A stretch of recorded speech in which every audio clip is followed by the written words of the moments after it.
নমস্কার বন্ধুরা, আজ আবার একটা রেসিপি আপনাদের সঙ্গে শেয়ার করলাম। তো আজকে রান্না করব চিকেন কষা। তো দেখুন এইভাবে রান্না করেছি, আর দেখতে কালারটা বেশ ভালোই এসেছে, আর খেতেও বেশ ভালো হবে। তো চিকেন রান্না করার জন্য দেখুন এখানে নিলে 1 চা চামচ লঙ্কা গুঁড়ো, 1 চা চামচ জিরে গুঁড়ো, 1 চা চামচ ধনে গুঁড়ো, আর 1 চা চামচ হলুদ গুঁড়ো, আর গোটা গরম মশলা নিয়েছি কিছু। আর এখানে গুঁড়ো মশলাগুলো আমি অন্য একটা বাটিতে ঢেলে ভালো মতো মিশিয়ে ভিজতে দেবো জল দিয়ে। তো জল দিয়ে ভিজতে দেওয়ার কারণ হলো যে মশলাটা যত ফুলে থাকবে স্বাদটা কিন্তু মাংসর ভালো হবে।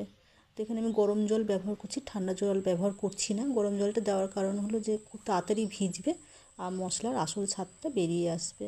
তো দেখুন এখানে ভালো মতো জলটা দিয়ে আমি গুলে নিচ্ছি, যেন কোথাও অনেক সময় হয় কি জলটা দেওয়ার পরে মশলাটা নিচে বসে যায়, ভিজতে চায় না, যেহেতু গুঁড়ো মশলা। তো যার জন্য ভালো মতো চামচ দিয়ে গুলে নিলাম।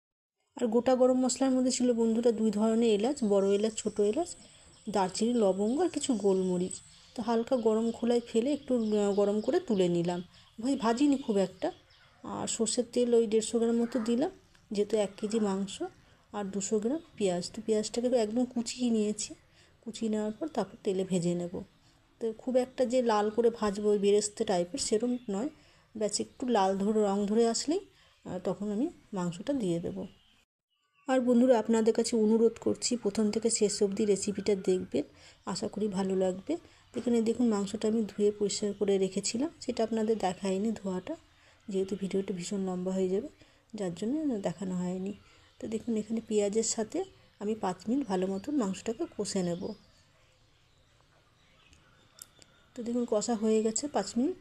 তারপর দিয়ে দিলাম 1 চামচের ওপরে আদা বাটা, 1 চামচের ওপরে রসুন বাটা, আর এখানে দিয়েছি কিছুটা পেঁয়াজ বলতে হয়তো 100 গ্রাম বাটা পেঁয়াজ হবে। তো সব কিছু বেটে আবারও কিন্তু আমি 5 থেকে 7 মিনিট ভাজবো ভালো মতন, যাতে মশলার জলটা শুকিয়ে যায়।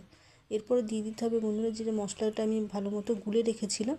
তো দেখুন ভিজে গেছে, তো এই মশলাটা দিয়ে দিলাম, দেওয়ার পরে কষে নেব। তো এটা মিনিট 10 কষবো। কষার পরে দিয়ে দিচ্ছি কিছু কাঁচা লঙ্কা। তো এখানে কাঁচা লঙ্কাটা হয়তো বেটেও দেওয়া যেত, তবে আমি এখানে ভেঙে দিচ্ছি, কারণ ভেঙে দিলে কাঁচা লঙ্কার নিজস্ব যে একটা সেন্ট থাকে সেটা পুরোপুরি মাংসের সাথে মিশে যাবে, স্বাদটাকে আরও বেশি বাড়াবে কাঁচা লঙ্কা, গোটা কাঁচা লঙ্কাতে। তো এখানে দিয়ে দিলাম 1 চামচ লবণ। তো লবণ দেওয়ার পর ভালো মতো মিশিয়ে নিচ্ছি।